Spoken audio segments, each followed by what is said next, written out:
But I am excited to announce that COVID numbers have fallen enough in Tarrant County for us to start meeting in person next week.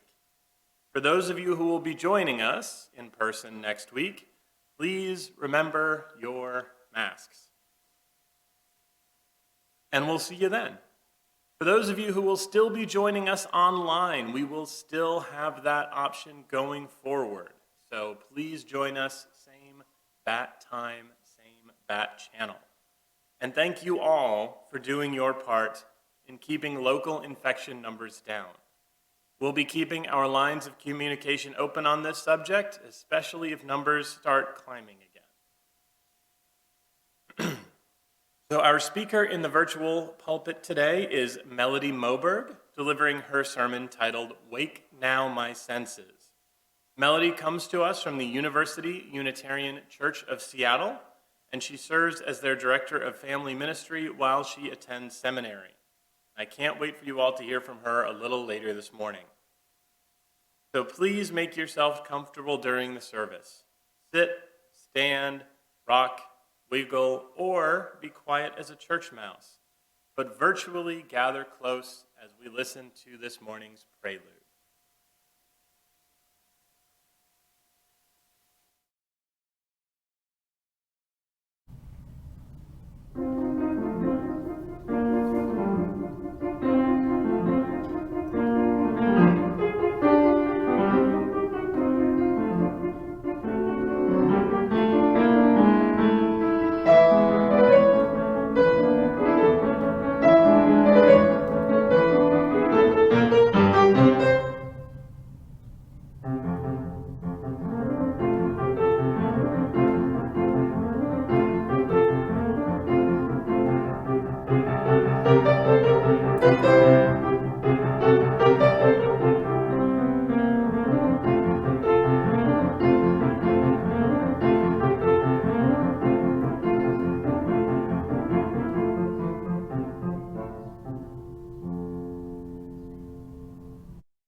Our opening words today were written by the Reverend Libby D. Stoddard, Minister Emerita of the First Universalist Society of Central Square.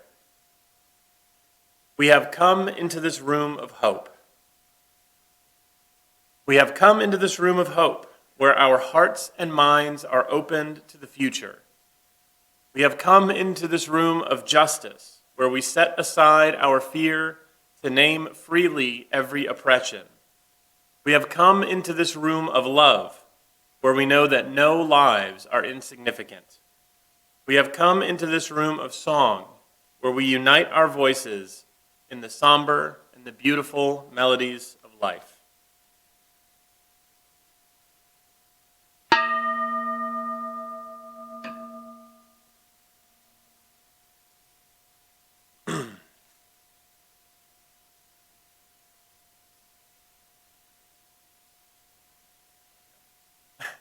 Our opening hymn this morning is number 347, Gather the Spirit.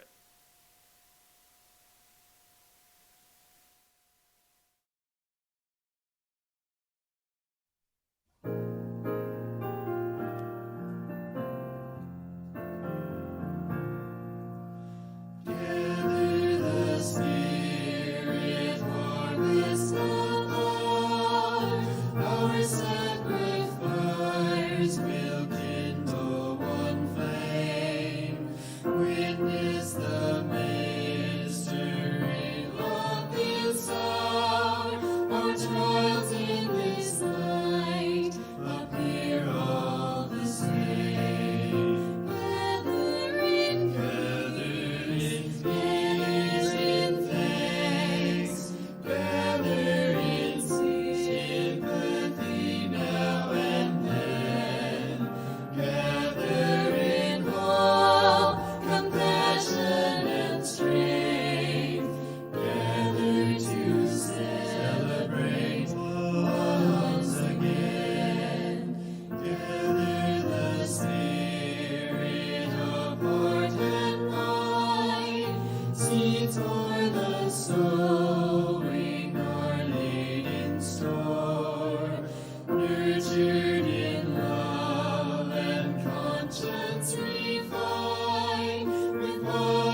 A flame within a chalice, a cup with a stem and foot, represents the Unitarian Universalist Association, or UUA, and is a symbol of the Unitarian Universalist faith. The flaming chalice is a symbol of both the heritage of our past and the light of hope within this church today. If you have a chalice with you at home, please light it with us. And our chalice words today on inherent worth and dignity come from the Reverend Steve Stock.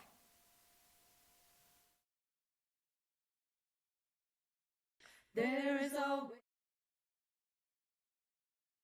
Affirm the historic pledge of liberal religion to seek that justice which transcends mere legality and moves toward the resolution of true equality, and to share that love which is ultimately beyond even our cherished reason, that love which unites us.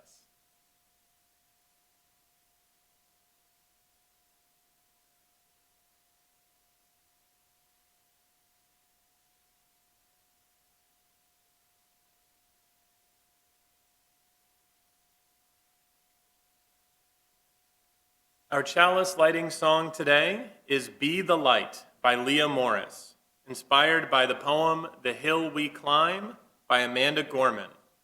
This morning's version is in shared vision with Busy Graham and Carpe Diem Arts American Sign Language, translation by Reverend Dr. Raymond Anderson.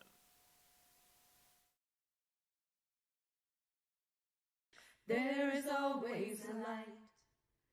When we are ready to see it, there is always a light. When we are ready to be it, to see the light, to be the light, to raise our eyes in the dark of night, to climb this hill, together we will. There's always a light in the dark. When we are ready to see it, there's always a light. When we are ready to be it, to see the light, to be the light, to raise our eyes in the dark of night, to climb this hill, together we will. There is always light. There is always light. When we are ready to see it, There is always light. there's always a light. There is always light. When we are ready to be it, to see the light, to be the light, to raise our eyes in the dark of night, to climb this hill, There's always light. there's always a light. There's always When we are ready to see it, There's always there's always a light. There's always Now are you ready to be it? To see the light, to be the light, to raise our eyes in the dark of night, to climb this hill, together we will. There's Be always the light. light. There's always light. There's always light. There's always light. Be the light.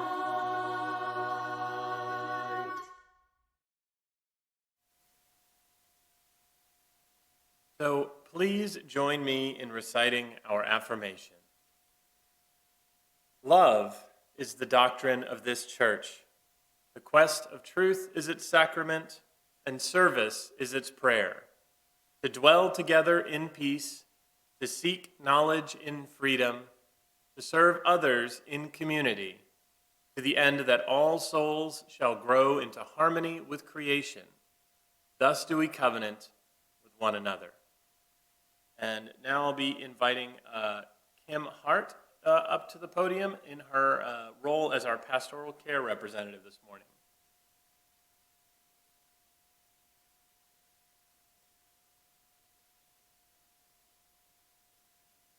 Good morning. I'm Kim Hart, your pastoral care representative this morning.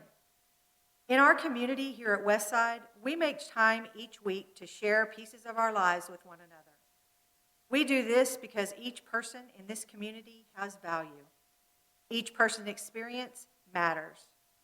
Please submit your joys and concerns to the team by emailing us at pastoralcare@westsideuu.org. or by contacting any member of the pastoral care team. We share our concerns and sorrows with one another today, knowing that all concerns and sorrow come into each person's life, knowing that together we offer comfort. This week, no concerns were shared with the team.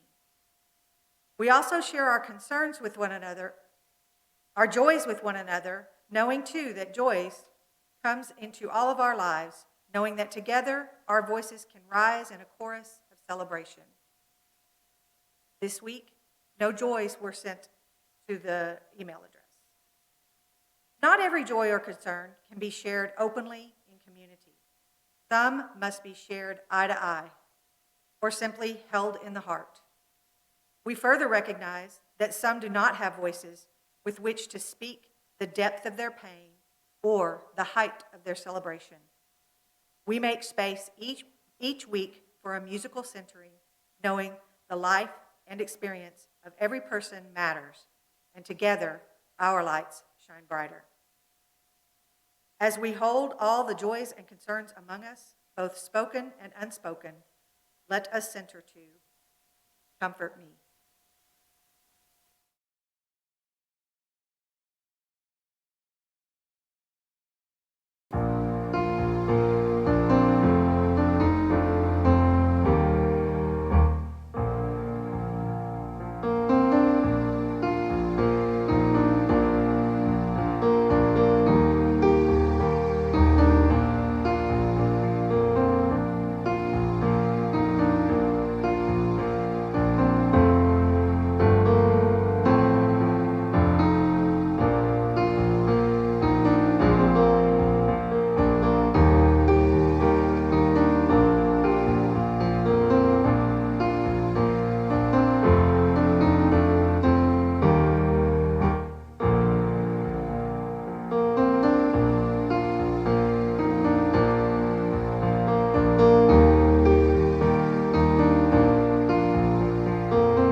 And now I invite you to relax your mind and body and join in a time of meditation. It will begin with a pastoral introduction before we move into silence. Our prayer bowl will sound to signal the start of your own meditation, prayer, or reflection, and it will sound again at the end. Our pastoral introduction today is by retired UU educator and author Jackie James, titled Dark and Light. Black mail, black list, black mark. Black Monday, black mood, black hearted. Black plague, black mass, black market. Good guys wear white, bad guys wear black. We fear black cats and the dark continent. But it's okay to tell a white lie. Lily white hands are coveted. It's great to be pure as the driven snow. Angels and brides wear white. Devil's food cake is chocolate. Angel's food cake is white. We shape language, and we are shaped by it. In our culture, white is esteemed. It is heavenly, sun-like, clean, pure, immaculate, innocent, and beautiful. At the same time, black is evil, wicked, gloomy, depressing, angry, sullen. Ascribing negative and positive values to black and white enhances the institutionalization of this culture's racism. Let us acknowledge the negative connotations of whiteness. White things can be soft, vulnerable, pallid, and ashen. Light can be blinding, leeching, enervating. Conversely, we must acknowledge that darkness has a redemptive character, that in darkness there is power and beauty. The dark nurtured and protected us before our birth. Welcome, darkness. Don't be afraid of it or deny it. Darkness brings relief from the blinding sun, from scorching heat, from exhausting labor. Night signals permission to rest, to be with our loved ones, to conceive new life, to search our hearts, to remember our dreams. The dark of winter is a time of hibernation. Seeds grow in the dark, fertile earth. The words black and dark don't need to be destroyed or ignored, only balanced and reclaimed in their wholeness. The words white and light don't need to be destroyed or ignored, only balanced and reclaimed in their wholeness. Imagine a world that had only light or dark. We need both, dark and light, light and dark.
May it be so, blessed be, amen. And I would like to re-welcome Kim Hart, this time in her role as our social justice representative for today, to discuss our offertory.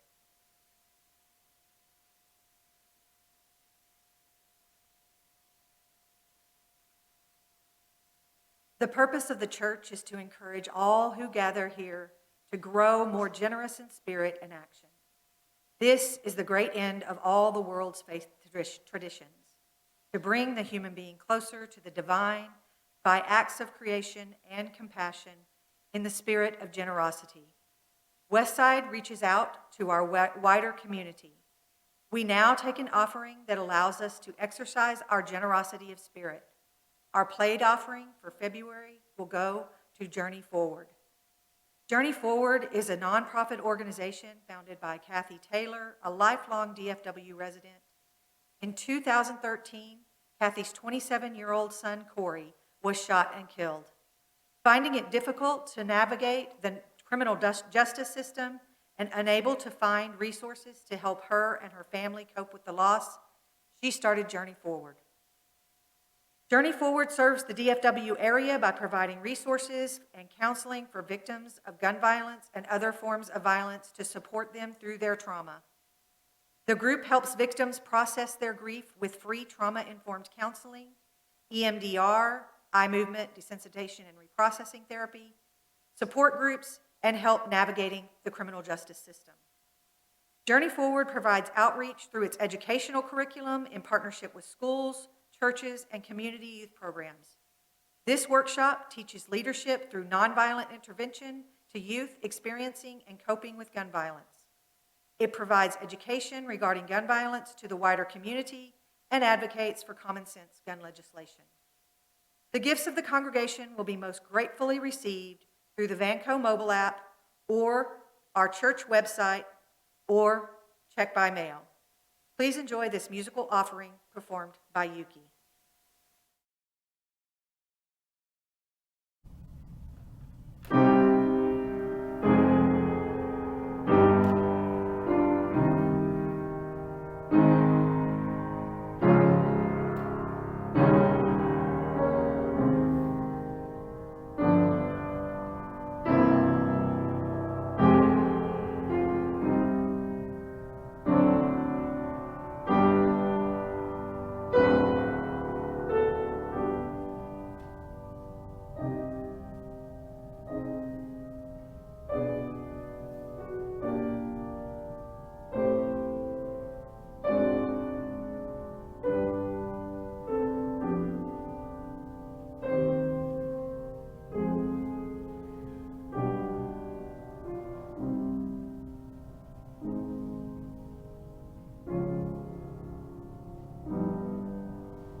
Thank you all for putting into practice the spiritual virtue of generosity.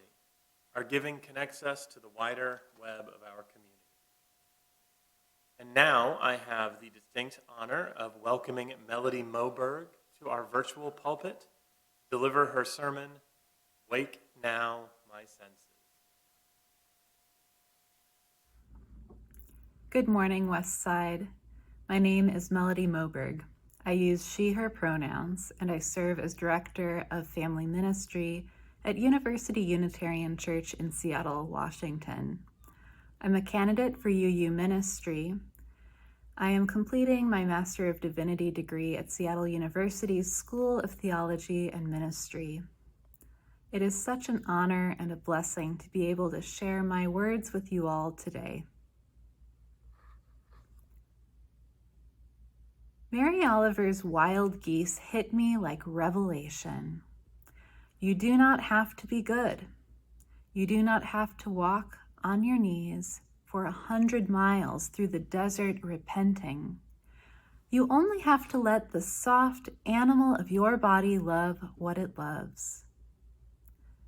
I was in a Unitarian Universalist church, and these words were spoken from the pulpit. My body exhaled in relief, in solace. I wanted to stand up in my pew and shout, "Wait, stop the service, hold the phone, say that again." And that's because I had been walking on my knees for hundreds of miles, desperate to be good, and unsure how to be good or if my goodness would ever be enough. I did know how to put my hands on my soft body, and after years of patient effort to love the softness there, I knew how to love, and now from the pulpit, an open door, a blessing. The Unitarian Universalist Church came into existence in the United States in 1961 when the Unitarians and the Universalists merged together into one association. The history of our Unitarian ancestors stretches far back into history. Some trace the beginning to Arius, an early church leader who was the first publicly condemned as a heretic for Unitarian thought. For our theology is heretical, rejecting the Trinity in favor of a unified God. In North America, Unitarians emerged from New England, though we weren't called Unitarians at that time. Our North American theology developed amongst the Puritans, and through pushing back and forth against their dour thought and culture. Some of the first Puritan congregations in New England are now Unitarian Universalist congregations. Culturally, I believe the Unitarian Universalist Church was more affected than we ever thought by this ancestry from our push and pull amongst the Puritans. We inherited some cultural values from the Puritans that are with us still. The most famous inheritance we received is congregational polity, a radical framework eschewing hierarchy in our governance structure, asking all members to adhere to a covenant. We use this still today. The Puritans left England because they wanted to purify the Anglican Church of all things Catholic. Reforms didn't go far enough for them, so they set out to create their own perfect culture in New England. They wanted to start fresh in the so-called virgin territory taken away from native peoples. Some Puritan values that stick with Unitarian Universalism still are as follows. First, simplicity and austerity in all things. God help the congregant who drives a sports car to church instead of a pious Prius or a bumper sticker covered Subaru. 2, a focus on the sermon in worship. The Puritans avoided ritual, which they felt was too Catholic, and instead focused on the sermon, which drew inspiration from scripture and from daily life. To this day, we UUs love our sermons. And when we talk about worship services, we're usually talking about the sermon. 3, being the elect. The Puritans felt that they were a small minority chosen by God to do good in the world. They wanted to live as examples to all people, individually and as a community. To be, in the words of the Puritan minister John Winthrop, a city upon a hill where the eyes of all people are upon us. As a member of the elect, you're under a lot of pressure to look good. And today, UUs are under a lot of pressure to live perfect lives and to create perfect communities, which will always fall short. Moments of visible hypocrisy are publicly shamed. Unitarian Universalism is a free religious faith. We value liberation, earth stewardship, and social justice. We proudly proclaim that we uplift deeds rather than creeds. And yet there lurks among us hidden Puritan values. As a third-generation Unitarian Universalist, I've always harbored a deep suspicion that I'm not doing enough, that I'm not good enough, that I should be walking on my knees through the desert repenting. It strikes me that the Puritan values I described previously are similar to characteristics of white supremacy culture. These characteristics are outlined in the 2001 book, Dismantling Racism, a workbook for social change groups. Some notable examples of white supremacy culture are as follows: perfectionism, a sense of urgency, worship of the written word, paternalism, either or thinking, individualism, objectivity, and the right to comfort for those in power. And that means those in power do not like to feel uncomfortable. The legacy of Puritanism in both American culture and covertly in Unitarian Universalism tells us that we need to repent and work harder forever. Without a theology of sin, Unitarian Universalists are stuck kneeling in the desert with no absolution in sight. I told my spiritual director once that I wanted to exorcise Puritanism from my life. It's interesting, he replied, that I chose this particularly Puritan metaphor. Why not say, instead, something like, I want to surrender to beauty? Adrienne Maree Brown is a dynamic visionary who might offer a guide on ways to let the soft animal of our bodies love what it loves. Some years ago, I attended a talk at the Seattle Central Library to see Adrienne Maree Brown speak about emergent strategy. The mood in the room was electric. It was the most diverse crowd I'd ever seen at an event in Seattle. Adrienne Maree Brown is a queer-identified African-American activist, doula, healer, and facilitator based out of Detroit. On stage, she was funny, vulnerable, and engaging. In 2019, Brown published a book entitled Pleasure Activism. Pleasure Activism. Listen to that. We never hear those two words together. This book germinated from two seeds, the first being Audre Lorde's essay, The Uses of the Erotic, and the second, the work of speculative fiction writer Octavia Butler. The book itself models its principles and is a collection of voices, leaders, essays, interviews, and works of art. Adrienne Maree Brown defines pleasure activism as the work we do to reclaim our whole, happy, satisfiable selves from the impacts, delusions, and limitations of oppression or supremacy. In this moment, she writes, we must prioritize the pleasure of those most impacted by oppression. They ask, how can we make justice and liberation the most pleasurable collective experiences we all could have?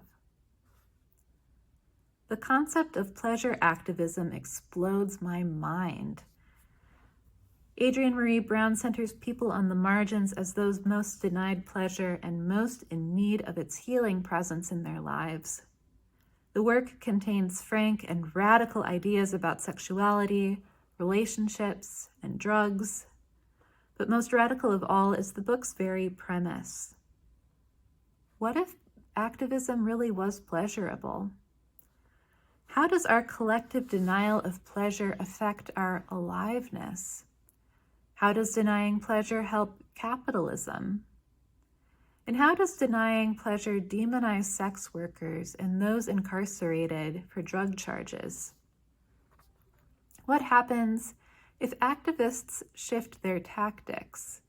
Instead of reacting to harm, saying an exuberant yes to the good, what happens when we intentionally move with the spirit of yes rather than the spirit of no?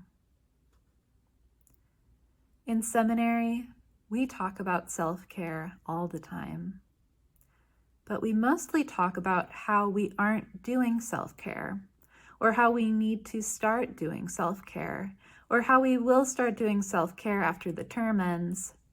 Self-care is uplifted as an embarrassing thing we need to do quietly on our own time so that we can help other people more selflessly. Here's a metaphor for self-care. If your plane is crashing, you need to put on your own oxygen mask first before you put on the oxygen masks of those around you. I bet you've heard it before. Why is the standard metaphor for self-care an almost certainly fatal plane crash? If you need the oxygen mask, if your plane is crashing, you've waited too long for self-care. Seminarians are always cautioned that we'll really need self-care practices once things get rough at the hospital or during those 80-hour work weeks. This is true. And the ways we talk about self-care are capitalist, rooted in the Protestant work ethic. Do we earn self-care only when working hard? Do we earn self-care only when we encounter trauma? What if self-care is an abundant gift? What if it's impossible to earn self-care because it is a resource abundantly available to all human beings? What if we stopped settling for self-care, for treading water and maintaining the limited resources that we have? What if we leaned into that ecstatic yes and aimed higher? What if we demanded pleasure for our lives? Pleasure in our lives, pleasure for all people, pleasure especially for those at the margins. What if we expected pleasure and delight? May the softness in you love what it loves. Blessed be, may it be so.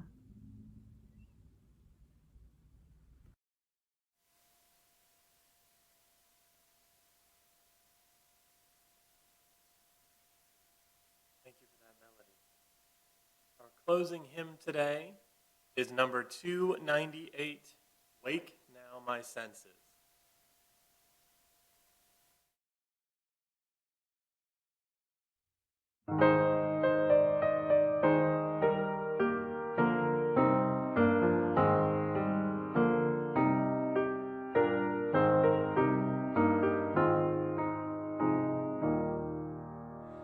Wake now my senses and hear the earth call.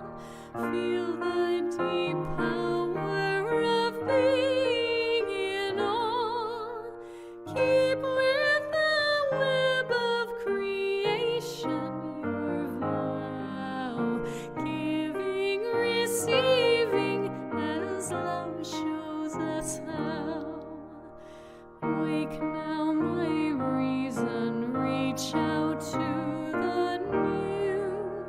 Join with each pilgrim who quests for the true. Honor the beauty and wisdom of time. Suffer thy limit and praise the sublime. Wake now compassion, give heed to the cry. Voices of suffering fill the wide sky.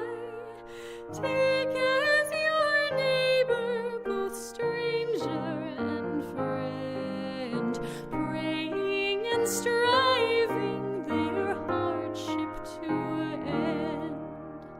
Wake now my conscience with justice thy guide. Join with all people whose rights are denied. Take not for granted a privileged place. God's love embraces the whole human race. Wake now my vision of ministry clear. Brighten my pathway with radiance here. Mingle my calling with all who will share. Work toward a planet transformed by our care.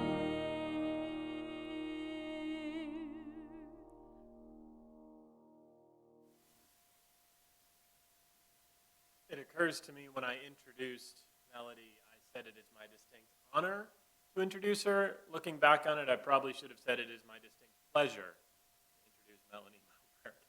So, note for next time. But our closing words for today come from the late Reverend Dr. Robert F. Kaufman.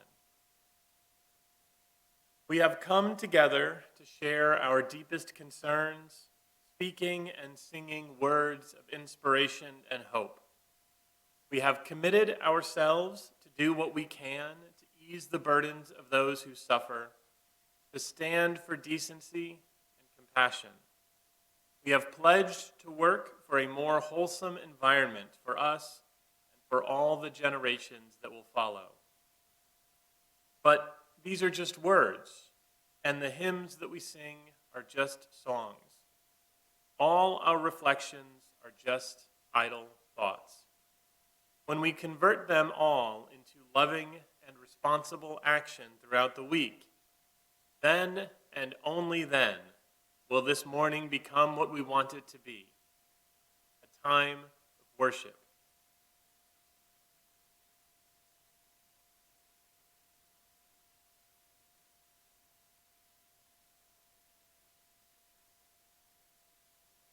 The flame is extinguished, but not our hope for the future, our courage in the face of crisis, or the love we share in all the world.